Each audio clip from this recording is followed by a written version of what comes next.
So இதில் பொறுத்த வரைக்கும் 5 major epics, 5 minor epics. So இந்த 5 மேஜர் எபிக்ஸை பொறுத்த வரைக்கும் Silappatikaram, Manimekalai, Seevaka Chintamani, Valayapathi and final one Kundalakesi. இதே 5 மைனர் எபிக்ஸுக்கு போகும்போது நீலகேசி, சூளாமணி, யசோதர காவியம், உதயனகுமார காவியம் and final one Nagakumara Kaviyam.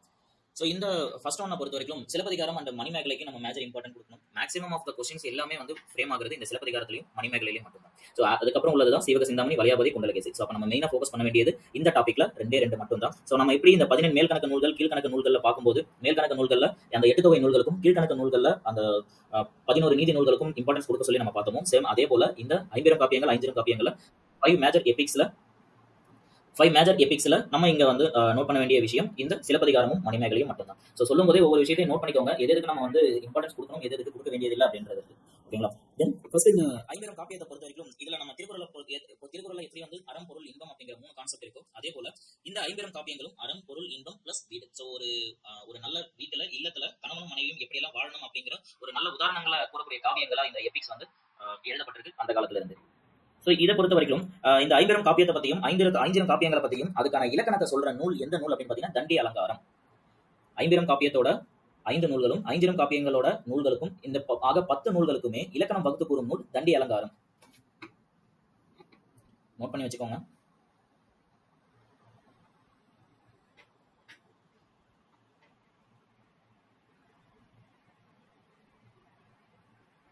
So இதில் ஃபர்ஸ்ட் ஒன்று நம்ம பார்க்க போகிறது சிலப்பதிகாரம். ஸோ சிலப்பதிகாரத்தோட கான்செப்ட், கதை, இது எல்லாத்தையுமே வந்து நம்ம ஆல்ரெடி சின்ன வயசுலேருந்து நிறையவே கேட்டிருப்போம். ஸோ இந்த சிலப்பதிகாரத்தோட ஆசிரியர் இளங்கோவடிகள் அப்படின்னு சொல்கிறாங்க. இந்த இளங்கோவடிகள் இமயவரம்பன், நெடுஞ்சேரலாதன், நற்சோனை அப்படிங்கிற நம்மளோட மன்னர்களோட இளைய மகன்.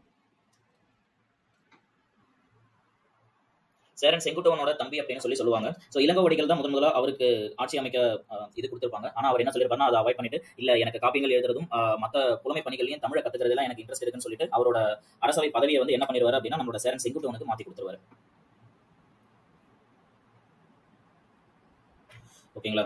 ஸோ இதில் பொறுத்த வரைக்கும் இவரோட காலம், இந்த சிலப்பதிகாரம் எழுதப்பட்ட காலம் கிபி 2ஆம் நூற்றாண்டு. இந்த இளங்கோவடிகள் எழுதிய இந்த சிலப்பதிகாரத்தில் மொத்தம் 5001 வரிகள் இருக்கு. சிலப்பதிகாரத்தை பொறுத்த வரைக்கும் 5001 வரிகள். இயற்றியவர் இளங்கோவடிகள். இளங்கோவடிகளோட தமையன் சேரன் செங்குட்டுவன்.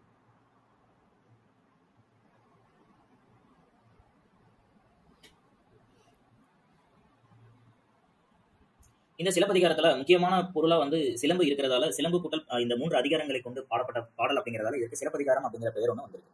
ஓகேவா? சிலப்பதிகாரத்தோட பெயர் சிலம்பு பிளஸ் அதிகாரம். சிலம்பு வந்து முக்கியமான பேசு பொருளா வச்சுதான் இந்த காப்பியமே உருவாகி இருக்கும். ஸோ அதனால இதுக்கு சிலப்பதிகாரங்கிற பெயர் வந்திருக்கும். இதுல மொத்தம் 3 காண்டங்கள், 30 காதைகள். 3 காண்டம் 30 காதைகள். அந்த 3 காண்டங்கள் என்னன்னு பாத்துக்கிட்டீங்கன்னா புகார் காண்டம், மதுரை காண்டம், வஞ்சி காண்டம். புகார் காண்டம், மதுரை காண்டம், வஞ்சி காண்டம். இந்த 30 காதைகள் வந்து 10 காதைகளா பிரிக்கப்படல. முதல்ல புகார் காண்டத்துக்கு 30 காதைகளும், 30 காதைகள்ல 10 காதைகளும், மதுரை காண்டத்துக்கு 13 காதைகளும், வஞ்சி காண்டத்திற்கு 7 காதைகளும், ஆக மொத்தம் 30 காதைகளா பிரிச்சிருக்கிறாங்க.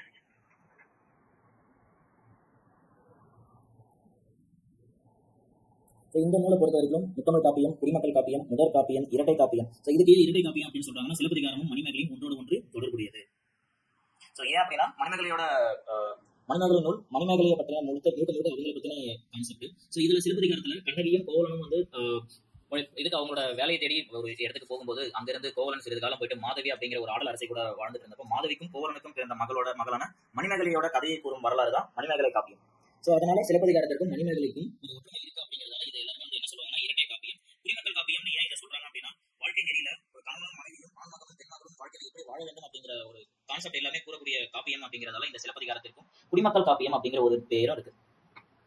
இதுல முத்தமிழ் காப்பியம், குடிமக்கள் காப்பியம், முதற் காப்பியம், இரட்டை காப்பியம், ஒற்றுமை காப்பியம், நாடக காப்பியம், புரட்சி காப்பியம், மூவேந்தர் காப்பியம், தமிழ் தேசிய காப்பியம், உரையிடையிட்ட பாட்டுடை செய்யல் அப்படிங்கிற நேம்ல இந்த சிலப்பதிகாரத்தை சொல்றாங்க. இதுல மூவேந்தர் காப்பியங்கிறது ஏன் வருது அப்படின்னா ஒவ்வொரு சேர சோழ பாண்டியர்கள்ல ஒவ்வொரு இடத்துலயும் ஒவ்வொருத்தருங்கிட்ட இருந்து இந்த கான்செப்ட் வந்து ஸ்டார்ட் ஆயிருக்கும்.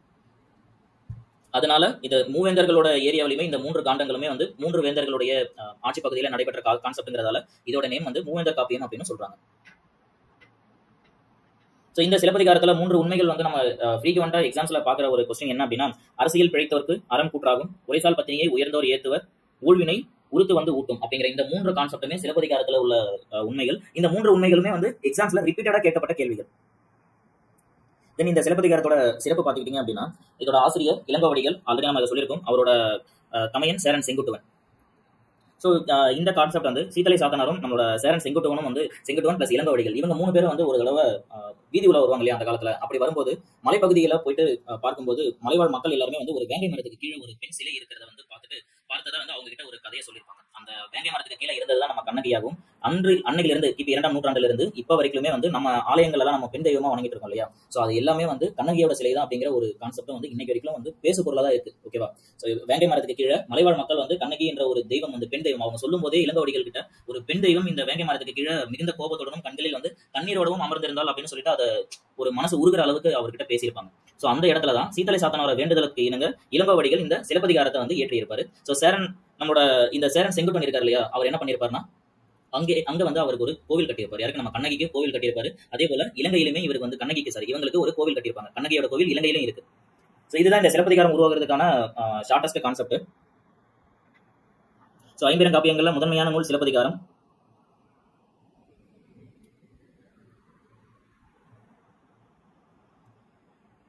ஸோ இந்த வேந்தர்கள் 3 உரிய காப்பியம் அப்படிங்கிறதால இந்த அடிகள் எல்லாத்தையுமே நீங்களே எழுதுங்க அப்படின்னு சொல்லிட்டு சீத்தலை சாத்தனார் சொன்னதால இளங்கோவடிகள் இதை எழுத ஆரம்பிச்சாரு. ஸோ அவரோட வேண்டுதலுக்கு இணங்க நாட்டுதும் யாமோர் பாட்டுடை செய்யுள் அப்படிங்கிற வரிகளை சொன்னது இளங்கோவடிகள். இதுவுமே நமக்கு கொஸ்டினா வந்திருக்கு. சிலப்பதிகாரத்தை இளங்கோவடிகள் எழுதி முடிச்சதுக்கு அப்புறம் சீத்தலை சாத்தனாருக்கு முன்னாடி தான் அதை வந்து அரங்கேற்றம் பண்றாரு. இதை ஏன் வந்து ஆல்ரெடி முன்னாடி சொல்லியிருந்தோம் இல்லையா, இது வந்து மூவேந்தர் காப்பியம் அப்படின்னு சொல்லிட்டு. இந்த சிலப்பதிகாரம் வந்து சோழ நாட்டுல தொடங்கி பாண்டிய நாட்டுல நடைபெற்று சேர நாட்டுல முடியுது. சோழ மரபை சேர்ந்த நம்மளோட கண்ணகியோட வாழ்க்கை அங்கிருந்து தொடங்கி அவங்களோட பணி காரணமா பாண்டிய நாட்டுக்கு வரும்போது பாண்டிய நாட்டில் தான் அந்த சிலம்போட கான்செப்ட் நடந்து அந்த பாண்டிய மன்னனோட முன்னிலையில அந்த பிரச்சனை நடக்குது. அந்த பிரச்சனையில இருந்து தான் என்ன பண்றாங்கன்னா தென் அதுக்கப்புறம் அவங்க மதுரையை எரிச்சிட்டு அடுத்ததா தஞ்சம் புகை எங்க போறாங்க அப்படிங்கிறப்போ சேர நாட்டுக்கு வந்து சேர்றாங்க. ஸோ இந்த கதைகளை தான் புகார் காண்டம், மதுரை காண்டம், மஞ்சை காண்டம்ட்டு மொத்தம் 3 காண்டங்கள்ல இந்த கான்செப்ட் ஒவ்வொன்றா சொல்லியிருக்காங்க.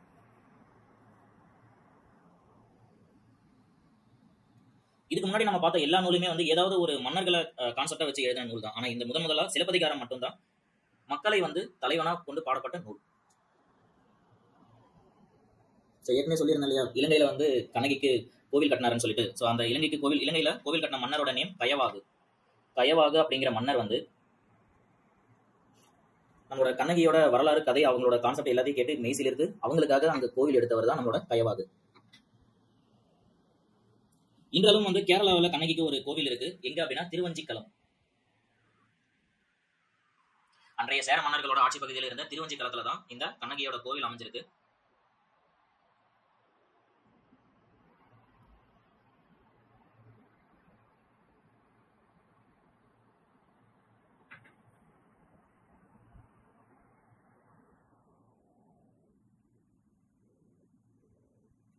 ஸோ கண்ணகிக்கு வந்து அவங்களுக்கு நியாயம் கிடைக்காத ஒரு இடம் வந்து பாண்டியன் நெடுஞ்செழியனோட அரசவையில. பாண்டியனோட மனைவி பாண்டிமாதேவி கோப்பெருந்தேவி. ஸோ முக்கியமான கதை மாந்தர்களை மட்டும் நோட் பண்ணிக்கோங்க. பாண்டிய மன்னன் நெடுஞ்செழியன், பாண்டிய மன்னனோட மனைவி பெயர் கோப்பெருந்தேவி. இந்த காற்சிலம்பு இருக்கு இல்லையா, அது வந்து முக்கியமான கான்செப்ட். கண்ணகியோட காற்சிலம்புல மாணிக்க பரல்கள் இருக்கும். இதே நம்மளோட பாண்டியன் நெடுஞ்செழியன் மன்னரோட மனைவி கோப்பெருந்தேவியோட காற்சிலம்புல இருக்கிறது முத்துப்பரல்கள்.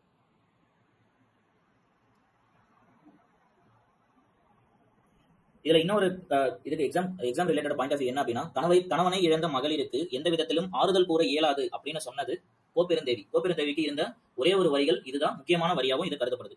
ஸோ கணவனை இழந்த மகளிருக்கு எந்த விதத்திலும் ஆறுதல் கூற இயலாது அப்படின்னு சொன்னது கோப்பெருந்தேவி. ஸோ இவ்வளவுதான் சிலப்பதிகாரத்தில் இருக்க ஷார்டஸ்ட் கான்செப்ட். தென் அடுத்ததான் நம்ம பார்க்க போகிறது மணிமேகலை. ஸோ இது எப்படி சிலப்பதிகாரமும் மணிமேகலையும் எப்படி இரட்டை காப்பியங்களோ. ஸோ சிலப்பதிகாரத்தை வந்து எழுதினவர் இளங்கோவடிகள். ஸோ இதே சேம் இதை வந்து சிலப்பதிகாரத்தை எழுத சொன்ன சீத்தலை சாத்தனார் தான் என்ன பண்ணியிருப்பாருன்னா மணிமேகலை நூலை வந்து எழுதியிருப்பார். ஸோ இதுல இந்த சீத்தலை சாத்தனார் அப்படிங்கிறது இல்லையா, இதுல சீத்தலை அப்படிங்கிறது வந்து இன்றைய திருச்சியோட நேம் தான். அன்னைக்கு இதுல வந்து சீத்தலை அப்படின்னு சொல்லிட்டு மென்ஷன் பண்ணியிருப்பாங்க. அவரோட இயற்பெயர் சாத்தனார் மட்டும்தான். மதுரையில கூல வாணிகம் பண்ணிட்டு இருந்ததால அவரோட நேம் வந்து கூலவாணிகன் சீத்தலை சாத்தனார் அப்படிங்கிற நேமா மாறுச்சு. சிலப்பதிகாரத்துல எப்படி 5001 வரிகள் இருக்கோ அதே போல இந்த மணிமேகலையில 4755 வரிகள். சிலப்பதிகாரத்தில் இருப்பது போலவே இதுலயும் 30 காதைகள் இருக்கு.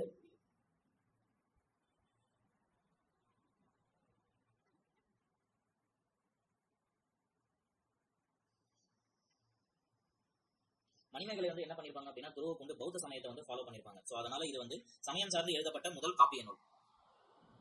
சோ இந்த மணிமேகலை நூலை வந்து நீங்க படிச்சு பார்த்தாலே அதுல மேக்ஸிமம் எல்லாமே எப்படி இருக்குன்னா பௌத்த சமயத்தோட கொள்கைகளை பார்ப்பதாக தான் இந்த நூல்கள் எல்லாமே இருக்கும். சோ இதனால வந்து என்ன சொல்றாங்கன்னா முதல் சமய காப்பியம் அப்படின்னு வரும்போது மணிமேகலையை தான் மென்ஷன் பண்றாங்க. சோ முதல் சமய காப்பிய நூல் மணிமேகலை.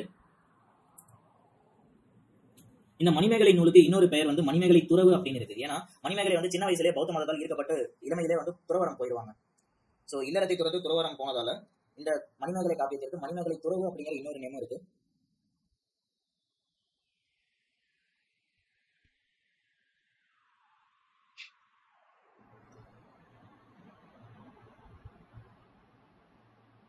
சோ இந்த மணிமேகலையில இந்தியாவை வந்து என்னன்னு குறிப்பிடுறாங்க அப்படின்னா நாவலன் தீவு அப்படின்னு குறிப்பிடுறாங்க. நாவலன் தீவு.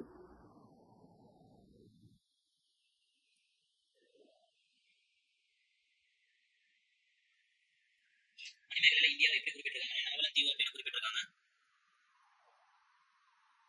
சமுதாய சீர்திருத்த காப்பியமாகவும் இந்த மணிமேகலை விளங்குது. கோவலனுக்கும் மாதவிக்கும் மகளாக பிறந்த மணிமேகலையின் கதையை வந்து காப்பியமா ஏற்றப்பட்டிருக்கீங்க.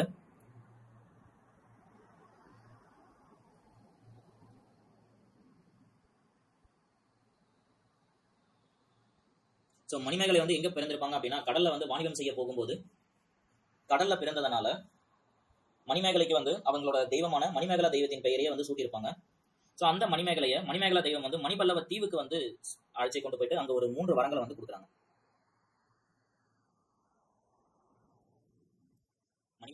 மணிபல்லவ தீவுக்கு வந்து கூட்டிட்டு போன தெய்வத்தோட நேம் வந்து மணிமேகலா தெய்வம். அவங்க போன இடம் மணிபல்லவ தீவு.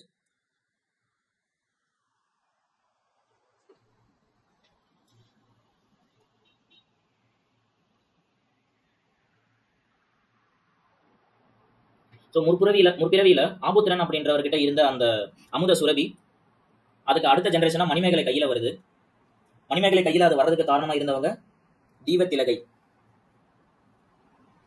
தீவத்திலகை மூலமா மணிமேகலை கையில அந்த அமுத சுரபி வருது. அந்த அமுத சுரபி எடுத்துக்கிட்டு மணிமேகலை எங்க வராங்க அப்படின்னா அகைன் புகார் நகரத்துக்கு வராங்க. ஸோ சிலப்பதிகாரம் எங்க புகார் நகரத்துல ஸ்டார்ட் ஆச்சோ அங்கேயே வராங்க. ஸோ சோழ மன்னர்களோட இடத்துக்கு மணிமேகலை வந்து சேர்றாங்க. மணிமேகலையோட அந்த அமுத சுரபியில இருந்து முதலா உணவை யார் வாங்குறாங்க அப்படின்னா காய சண்டிகை அப்படிங்கிற ஒரு பெண் தான் வாங்குறாங்க. ஸோ அவங்க ஒரு சாபத்தினால பேய மாறி அவங்களோட உருவம் எல்லாமே அருவமா மாறி இருந்ததால மணிமேகலை கிட்ட இருந்து உணவை வாங்கி உண்டதுனால அவங்களுக்கு அந்த சாபம் நீங்கி மறுபடியும் பழைய உருவத்துக்கு மாறி இருப்பாங்க. ஸோ அந்த கான்செப்டுமே இந்த மணிமேகலையில தெளிவா எக்ஸ்பிளைன் பண்ணியிருப்பாங்க. மணிமேகலையிடம் உணவு உண்டு அழகிய பெண்ணாக மாறியவள் காய சண்டிகை. இந்த மணிமேகலையில உலகத்துல 6 வகையான உயிர்கள் இருப்பதாகவும் அந்த உயிர்கள் வந்து மக்கள், தேவர், பிரம்மர், நரகர், விலங்குகள், பேய் அப்படின்னு வந்து இதுல பிரிச்சு சொல்றாங்க. உடலில் தோன்றும் தீவினையாக வந்து 3 விஷயங்களை சொல்றாங்க. மணிமேகலையில உடம்புல 3 விதமான தீவினைகள் தோன்றும். 1 கொலை, களவு, காமம். இந்த 3 விஷயமே வந்து தீங்கு விளைவிக்கக்கூடிய விஷயங்கள் அப்படின்னு சொல்லிட்டு மணிமேகலையில குறிப்பிடுறாங்க. இதை ஜஸ்ட் நோட் பண்ணி வச்சுக்கோங்க. எக்ஸாம் பாயிண்ட் ஆஃப் வியூக்கு கண்டிப்பா இது வர வாய்ப்பு இருக்கு. கொலை, களவு, காமம் இந்த 3மே வந்து உடலில் தோன்றும் தீவினை அப்படின்னு சொல்லிட்டு மணிமேகலை நூல்ல குறிப்பிடுறாங்க.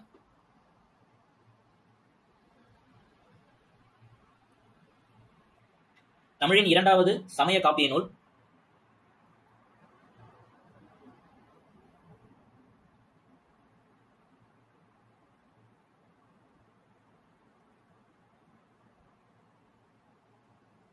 ஸோ இதுல மணிமேகலையோட கான்செப்ட் இது உள்ளதான் மேக்ஸிமம் இருக்கிறது. தென் அடுத்ததான் நம்ம பார்க்க போறது சீவக சிந்தாமணி. சீவக சிந்தாமணி நூலோட ஆசிரியர் திருத்தக்க தேவர். இந்த திருத்தக்க தேவர் 9ஆம் நூற்றாண்டை சேர்ந்தவர், சோழ நாட்டை சேர்ந்தவர். ஒவ்வொரு நூலோட எந்த ஆண்டு அப்படிங்கிறத மென்ஷன் பண்ணிக்கோங்க. சீவக சிந்தாமணியோட ஆசிரியர் திருத்தக்க தேவர், 9ஆம் நூற்றாண்டை சேர்ந்தவர், சோழ நாட்டை சேர்ந்த மன்னர். சமண சமயத்தை வந்து இவர் ஃபாலோ பண்ணியிருக்காரு. சீவக சிந்தாமணி சமண சமயம்.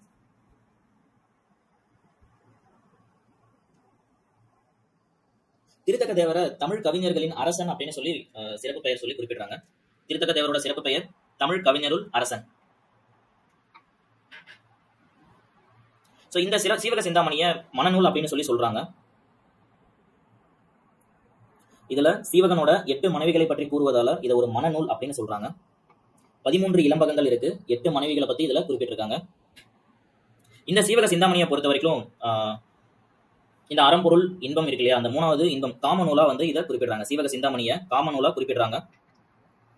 ஏன்னா இதுல சீவகன் ஒவ்வொரு பொண்ணுங்க மேலேயுமே ஆசைகள் அதிகமாக கொண்டு 8 மனைவிகளை ஒவ்வொரு சுச்சுவேஷன்லயும் கல்யாணம் பண்ணியிருப்பாரு. அந்த ஒவ்வொரு மனைவிகளோட வரலாறு பத்தி கூறுற நூல் தான் இந்த சீவக சிந்தாமணி. அவங்களுக்கு எப்படி காதல் ஒவ்வொரு இடத்துலயும் தலைவனுக்கும் தலைவிக்கும் மலர்ந்தது அப்படிங்கிற விஷயத்தை கூறுறதுதான் இந்த சீவக சிந்தாமணி. இது ஒரு முக்தி நூல் அப்படின்னு சொல்றாங்க. ஏன் அப்படின்னா இந்த சீவகனோட வாழ்க்கை காமத்துல தொடங்கி கடைசியில இல்லற வாழ்க்கையை தொடர்ந்து துறவரம் கொண்டு அவர் முக்தி அடைவாரு. அதனால இந்த நூலுக்கு சீவக சிந்தாமணிக்கு முக்தி நூல் அப்படிங்கிற இன்னொரு பெயரும் இருக்கு. மனநூல், காமநூல், முக்தி நூல். மொத்தம் 13 இளம்பகங்கள். நம்ம எப்படி அங்க காதைகள் காண்டங்கள்னு பாக்குறோமோ இந்த சீவக சிந்தாமணியை பொறுத்த வரைக்கும் இளம்பகங்கள் அப்படின்னு பிரிக்கிறாங்க. இந்த 13 இளம்பகங்கள்ல நாமகள் இளம்பகத்துல தொடங்கி முக்தி இளம்பகம் வரை மொத்தம் 13. முதல் இளம்பகம் நாமகள் இளம்பகம், கடைசி இளம்பகம் முக்தி இளம்பகம். இந்த சீவக சிந்தாமணிக்கு நிகரான காப்பிய கவிதை வரிகளை சுவை சொட்ட சொட்ட இருக்க சேம் அடுத்த ஒரு காப்பியம் என்னன்னு பாத்தீங்கன்னா நீலகேசி. சோ சீவக சிந்தாமணிக்கு ஈடான இன்னொரு நூல் நீலகேசி. அந்த நீலகேசி நூலை 5 காப்பியங்கள்ல வச்சிருக்காங்க. இந்த சீவக சிந்தாமணி 3145 பாடல்களை உடையது. 13 இளம்பகங்கள், 3145 பாடல்கள். விருத்தப்பாவால் அமைந்த முதல் தமிழ் காப்பியம்.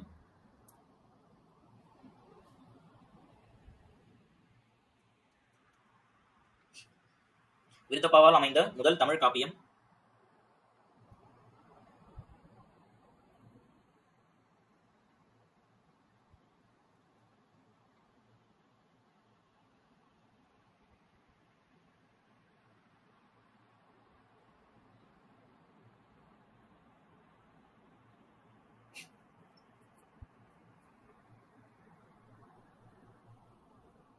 தமிழ் கவிஞர்களின் அரசன் அப்படின்னு நம்மளோட திருத்தக்க தேவரை புகழ்ந்தவர் ஜி. யு. தமிழ் கவிஞர்களின் அரசன் திருத்தக்க தேவர் அப்படின்னு புகழ்ந்தவர் ஜி. யு. ஸோ இவ்வளவுதான் சிலப்பதிகாரத்தில் இருக்க விஷயம். ஸோ அடுத்ததான் நம்ம பார்க்க போறது வளையாபதி. இது கீ பாயிண்ட்ஸ் சொல்ல நோட் பண்ணிட்டு இருக்கீங்களா?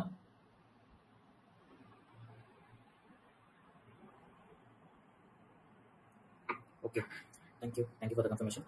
ஸோ அடுத்ததான் நம்ம பார்க்க போறது 4வது 50 காப்பியங்கள்ல 4வது நூல் வளையாபதி. இந்த வளையாபதி நூலோட ஆசிரியர் யாருன்னு தெரியாது. முதல் 3 நூலுக்கு சிலப்பதிகாரம், மணிமேகலை, சீவக சிந்தாமணிக்கு ஆசிரியர்களா நம்ம பார்த்தோம். ஸோ அதுவைஸ் இளங்கோவடிகள், சீத்தலை சாத்தனார், அடுத்ததா திருத்தக்க தேவர். இந்த 4வது உள்ள வளையாபதிக்கு ஆசிரியர் பெயர் யாருன்னு தெரியாது. ஆனா இந்த நூல் சமண சமயத்தை சார்ந்தது.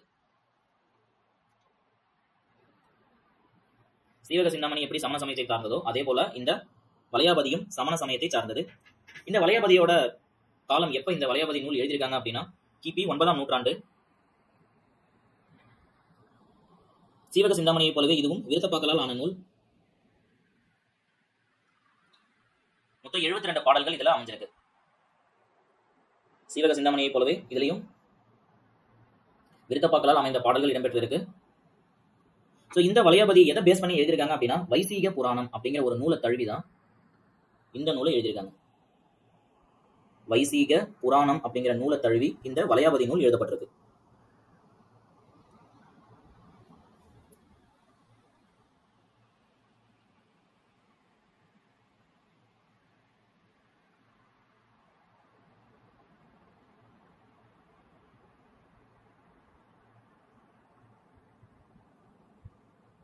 ஸோ இந்த வளையாபதி நூல் எதை பேஸ் பண்ணி உருவாயிருக்கு அப்படின்னா நவகோடி நாராயணன் அப்படிங்கிற ஒரு வணிகர் முதல்ல ஒரு பெண்ணை மணந்து அதன் பிறகு ஒரு வயசானதுக்கு அப்புறம் என்ன பண்றாருன்னா ஒரு இளம் பெண்ணை மணந்து முன்னாள் மனைவி, அதாவது ஃபர்ஸ்ட் கல்யாணம் பண்ண மனைவியையும் மகனையும் விட்டுட்டு தனியா வெளியில போயிடுறாரு. அதன் பிறகு அவங்க என்ன பண்றாங்க அப்படின்னா முதல் மனைவிக்கும் இந்த நவகோடி நாராயணனுக்கும் பிறந்த மகன் என்ன பண்றாரு அப்படின்னா அகைன் அவரோட அப்பா கூடவே சேர்ற கதையை ஒரு காவிய சுவையோட சேர்ந்து கூடுற நூல் தான் வளையாபதி நூல். ஸோ வளையாபதி நூலோட தலைவன் யாருன்னு பாத்தீங்கன்னா நவகோடி நாராயணன்.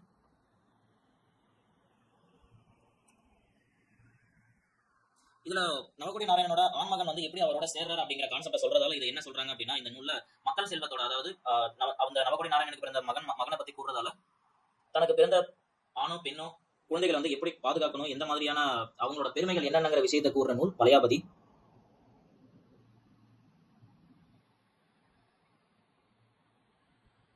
இந்த வளையாபதி நூல்ல எழுதியிருக்க விஷயங்களை நோட் பண்ணி அதை பேச வச்சுதான் நம்மளோட ஒட்டக்கூத்தர் என்ன பண்ணிருப்பாருன்னா அவரோட தக்கையாக பரணிக்கு உரை எழுதியிருப்பாரு.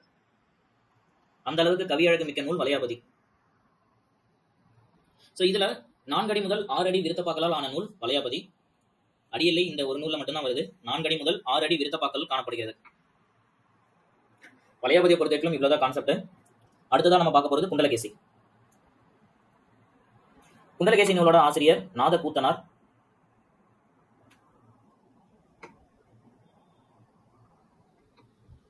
இந்த குண்டலகேசி நூலோட காலம் வந்து பாத்துக்கிட்டீங்கன்னா 8ஆம் நூற்றாண்டு. மணிமேகலை நூலை போலவே இந்த குண்டலகேசி நூலும் பௌத்த காப்பியத்தை சேர்ந்தது.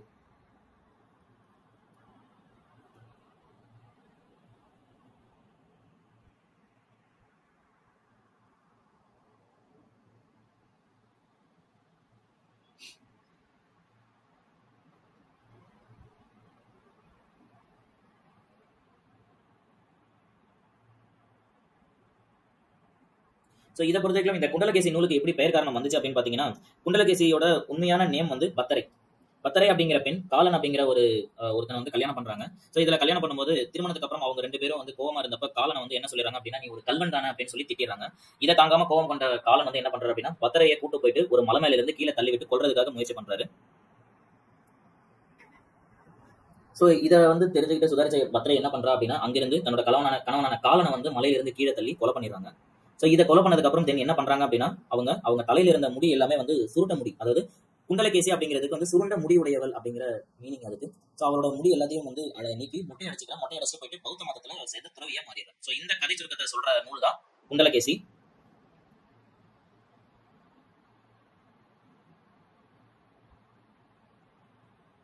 இந்த குண்டலகேசியில வெறும் 25 பாடல்கள் மட்டும்தான் இது வரைக்கும் கிடைச்சிருக்கு. அந்த 25 பாடல்களை வச்சுதான் நூலா வந்து செஞ்சிருக்காங்க. ஸோ அப்போ குண்டலகேசி நூலோட ஆசிரியர் நாதகுத்தனார். 25 பாடல்களே வந்து இது வரைக்கும் இதுல இருக்கு. விருத்தப்பாவால் ஆனது இது ஒரு பௌத்த காப்பியம். ஸோ 5 காப்பியங்களை பொறுத்த வரைக்கும் முக்கியமான கான்செப்ட் இது மட்டும்தான். அடுத்ததா நம்ம வரும்போது 5 காப்பியங்கள். இந்த 5 காப்பியங்கள்ல 2 நூல்களை தவிர மற்ற எந்த நூலுக்குமே வந்து ஆசிரியரோட பெயர் தெரியாது. நீலகேசியோட ஆசிரியர் யாருன்னு தெரியாது. உதயனகுமார காவியத்துக்கு ஆசிரியர் பெயர் யாருன்னு தெரியாது. நாககுமார காவியத்துக்கும் ஆசிரியர் பெயர் யாருன்னு தெரியாது. ஸோ இந்த சூலமணி நூலை எழுதினவர் தோலாமொழி தேவர். யசோதர காவியத்தை எழுதினவர் வெண்ணாவலூர் உடையார். ஸோ ஆல்ரெடி சொல்லி அந்த மாதிரி இந்த 5 காப்பியங்கள் ரெண்டுமே வந்து அறம், பொருள், இன்பம், வீடு அப்படிங்கிற 4 உறுதி பொருளை தான் வந்து கான்செப்டா வச்சு எல்லா நூலுமே வந்து எழுதியிருப்பாங்க. ஸோ இதுல முதலாவதா பார்க்க போற நூல் நீலகேசி. நீலகேசியோட ஆசிரியர் பெயர் யாருன்னு தெரியாது. 894 பாடல்கள் இருக்கு. 894 பாடல்கள் நீலகேசியில இருக்கு. 10 சருக்கங்கள். இது ஒவ்வொரு நூலோட பிரிவுகளுமே வந்து ஒவ்வொரு பெயர்ல குறிப்பிடுறாங்க. அது என்னங்கிறத தெளிவா ஞாபகம் வச்சுக்கோங்க. நீலகேசி நூலோட பிரிவு 894 பாடல்கள் 10 சருக்கங்களா பிரிச்சிருக்காங்க. இதோட பாவகை, நீலகேசியோட பாவகை விருத்தப்பா. விருத்தப்பாக்களால் ஆன நூல் நீலகேசி. இந்த நீலகேசி எந்த சமயத்தை சார்ந்தது அப்படின்னா சமண சமயத்தை சார்ந்த நூல்.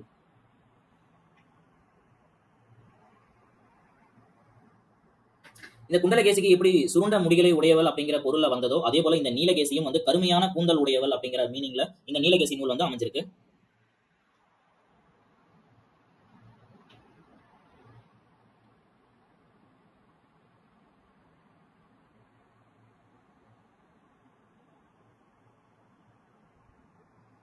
ஸோ இது எப்படி இருக்குன்னா, ஒரு இளவரசி வந்து ஒரு காட்டுக்கு போகும்போது அங்கிருந்த துறவிகிட்ட இருந்து மாட்டி அவர்கிட்ட இருந்து சாபம் பெற்று அவர் பேயா உருமாறி மறுபடியும் அந்த பேயிலிருந்து நீலி அப்படிங்கிற பேய் உருவத்துல இருந்து அவளுக்கு வந்து சாப விமோசனம் கொடுத்தவர் வந்து முனிச்சந்திர முனிவர் அப்படிங்கிறவர் தான் நீலிக்கு வந்து சாப விமோசனம் கொடுத்திருப்பாரு. ஸோ இந்த கான்செப்டை பத்தி பேசுறதுதான் இந்த நீலகேசி.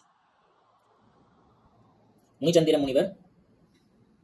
அடுத்ததான் பார்க்க போற நூல் சூலாமணி. சூலாமணி நூலோட ஆசிரியர் பெயர் தோலாமொழி தேவர். இந்த சூலாமணியில 2330 பாடல்கள் இருக்கு. நீலகேசியில எப்படி 10 சருக்கங்களோ அதே போல இந்த சூலாமணியில 12 சருக்கங்கள் இருக்கு. நீலகேசியை போலவே சூலாமணியும் விருத்தப்பாக்களால் ஆனது, அதே போல சமண சமயத்தை சார்ந்தது.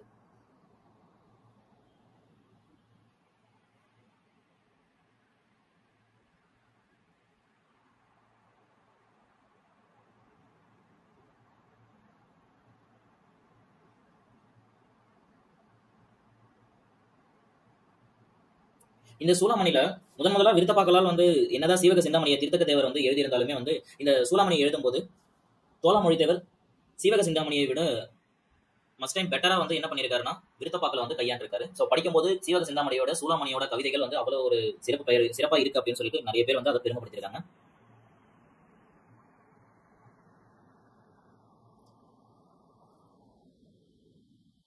சிந்தாமணியை விட செப்பமான நடையை உடையது சூளாமணி அப்படின்னு சொல்லிட்டு நம்ம கீவா ஜெகநாதன் வந்து குறிப்பிட்டிருக்காரு அவரோட குறிப்புகள்ல. அதே போல நம்ம தோப்போ மீனாட்சி சுந்தரனார் இருக்கார் இல்லையா, அவருமே சிந்தாமணியில் கூட இத்தகைய ஓட்டமும் இனிமையும் சுவையும் இல்லை அப்படின்னு அவரோட குறிப்புகள்ல குறிப்பிட்டிருக்காரு. இந்த சூளாமணியை பத்தி 2 பேர் பெருமை பேசியிருக்காங்க. ஒன்னு கீவா ஜெகநாதன், இன்னொன்னு தோப்போ மீனாட்சி சுந்தரனார். 2 பேருமே வந்து சீவக சிந்தாமணியை விட இந்த சூளாமணியோட நூல் வந்து பெருமை அதிக சுவையும் இனிமையும் உடையது அப்படின்னு சொல்லிட்டு பெருமைப்படுத்திருக்காங்க. அடுத்ததா பார்க்க போற நூல் யசோதர காவியம்.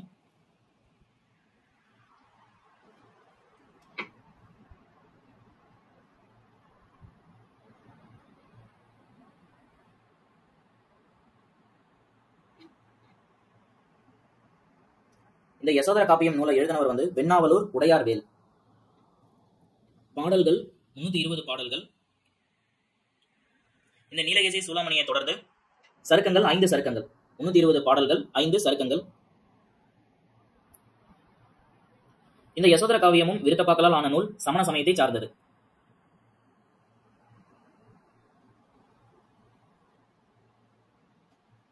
இந்த யசோதர காவியத்தோட கான்செப்ட் என்ன அப்படின்னா, உயிர்கொலை தீயது அப்படின்னு சொல்லிட்டு உள்ள கான்செப்டை வந்து எக்ஸ்பிளைன் பண்றதுதான் இந்த யசோதர காவியம். உயிர்கொலை தீது என உணர்த்தும் நூல் யசோதர காவியம். ஏன் இந்த உயிர்கொலை தீது அப்படின்னா, உதய நாட்டோட மன்னன் மாரிதத்தன் வந்து என்ன பண்றாரு அப்படின்னா, முனிவர்கள் எல்லாரையும் வந்து அவரோட வேள்வியில வந்து உயிர் பலி கொடுத்தா அவருக்கு வந்து பவர் நிறைய கூடும் அப்படிங்கிற ஒரு மூட நம்பிக்கையில என்ன பண்றாருன்னா போயிட்டு அவங்களை உயிர்கொலை பண்றதுக்கு வந்து ட்ரை பண்றாரு. ஆனா அது முடியாம தோல்வியில முடியவே அந்த இடத்துல அவரோட தவறை உணர்ந்து உயிர் பலி கொடுக்கறதெல்லாம் ரொம்ப தவறான விஷயம் அப்படின்னு சொல்லிட்டு உணர்ந்து அவர் மாறுறதால, அந்த விஷயங்களை பத்தி கூறுறதால இந்த நூல் யசோதர காவியம் அப்படிங்கிற பெயர்ல வந்திருக்கு. இந்த யசோதர காவியம் எதை பேஸ் பண்ணி எழுதிருக்காங்க அப்படின்னா, உத்தர புராணம் அப்படிங்கிற மூல நூலை பேஸ் பண்ணி தான் இந்த யசோதர காவியம் எழுதப்பட்டது. மேக்ஸிமம் தமிழை பொறுத்த வரைக்கும் ஒவ்வொரு நூலுமே ஒவ்வொரு கான்செப்டை பேஸ் பண்ணி தான் எழுதியிருக்கும். இப்போ எப்படி கம்பராமாயணம் வந்து வடமொழியில வால்மீகி எழுதின ராமாயணத்தை பேஸ் பண்ணி இங்க எழுதினாரோ, அதே போல மேக்ஸிமம் நம்மளோட காவியங்கள் எல்லாமே ஒவ்வொருத்தவங்களோட மூல நூலா பேஸ் பண்ணி தான் அதுல இருந்து வந்து எழுதியிருப்பாங்க. இந்த யசோதர காவியம் உத்தர புராணம் அப்படிங்கிற மூல நூலை பேஸ் பண்ணி எழுதின நூல். உயிர்கொலை தீது அப்படின்னு உணர்த்துற நூலும் இதுதான். அடுத்ததா உதயனகுமார காவியம். இந்த உதயனகுமார காவியத்தோட ஆசிரியர்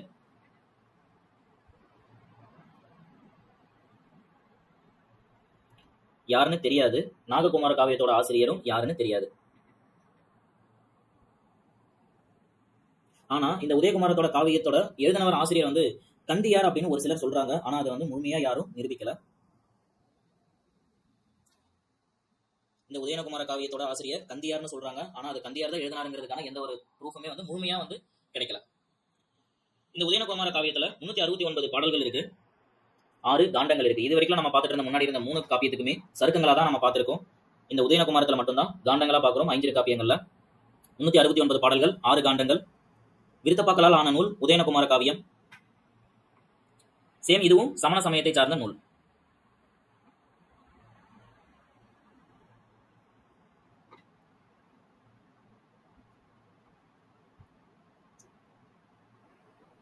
இந்த உதயகுமார காவியத்துல உதயனனுக்கு வந்து மொத்தம் 4 மனைவிகள் இருப்பாங்க. அந்த 4 மனைவிகளை பற்றிய கதையும் அவர் கடைசியா வந்து என்ன பண்ணிருப்பாருன்னா எல்லாத்தையும் விட்டுட்டு துறவு பூண்டிருப்பாரு. அது வரைக்கும் உள்ள கான்செப்டை சொல்ற நூல் தான் இந்த உதயகுமார காவியம்.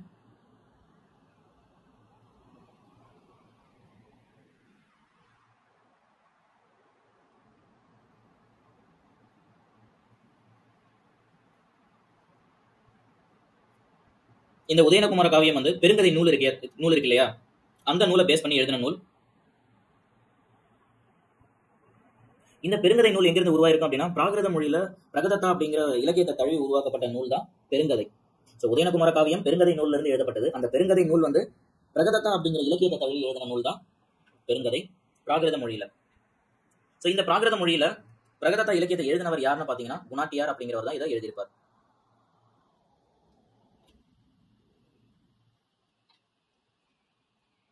கடைசியா நம்ம பார்க்க போறது நாககுமார காவியம். 5 காப்பியங்கள்ல கடைசியா வச்சிருக்க காவியத்தோட நேம் நாககுமார காவியம்.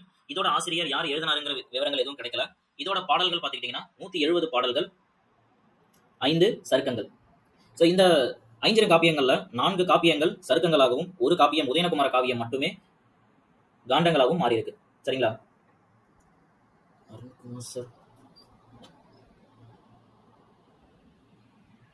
அருண்குமார் சார், எதுவும் டவுட்டா? Hello. Okay okay okay sir, okay. Hand ரைஸாக இருந்தது. Okay sir. ஸோ இந்த நாககுமார காவியத்தில் 170 பாடல்கள், 5 சருக்கங்கள், பாவகை. இந்த நாககுமார காவியமும் விருத்தப்பாக்களால் ஆன நூல். ஸோ ஐந்திரங்காப்பியங்கள் எல்லா நூலுமே விருத்தப்பாக்களால் ஆன நூல் தான். அதுவும் சமண சமயத்தை சார்ந்த நூல்கள் மட்டும்தான். இதுல நாககுமாரனோட வாழ்க்கை வரலாறு பற்றி கூறும் நூல் அப்படிங்கிறதால இதுக்கு நாககுமார காவியம்னே பேர் வச்சுட்டாங்க. ஸோ இதுல நாகபஞ்சமி நோம்போட சிறப்பை கூறும் நூல் இந்த நாககுமார காவியம்.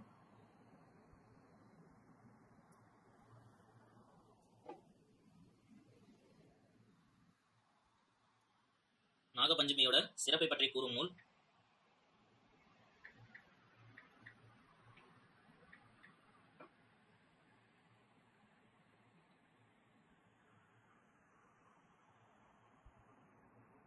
ஸோ இந்த நாககுமார காவியத்துல ஃபுல்லாவே வந்து மரணத்தை பத்தியும் போகத்தை பத்தியும் சொல்லியிருக்காங்க. இந்த போகம் அப்படிங்கிறது என்ன அப்படின்னா இன்பம், அவங்களோட அனுபவம். ஸோ இந்த மாதிரியான விஷயங்களை ஒருத்தவங்களோட நிலத்தை வந்து ஆக்கிரமிச்சு இன்னொருத்தவங்க அனுபவிக்கிறது. ஸோ இந்த மாதிரியான விஷயங்களை பத்தி மட்டுமே வந்து கூறப்பட்ட நூல் தான் நாககுமார காவியம்.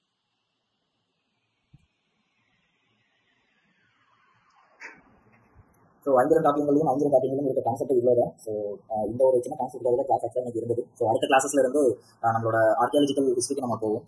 ஸோ இந்த 5 எபிக்ஸ்ல முடிஞ்சது. தென் ஆஃப்டர் தான் இதுக்கப்புறம் வரும்போது என்னென்ன கல்வெட்டுகள் என்னென்ன இருக்கு, எபிகிராஃபி என்ன, எங்கெங்கிருந்து வந்து நமக்கு இன்ஸ்கிரிப்ஷன்ஸ் வந்து எங்கெங்கிருந்து கிடைச்சிருக்கு அப்படிங்கிற விஷயங்கள் எல்லாமே அடுத்தடுத்த கிளாஸஸ்ல நம்ம நோட் பண்ண போறோம். ஸோ கிளாஸை ரெகுலராக கண்டினியூ பண்ணுங்க.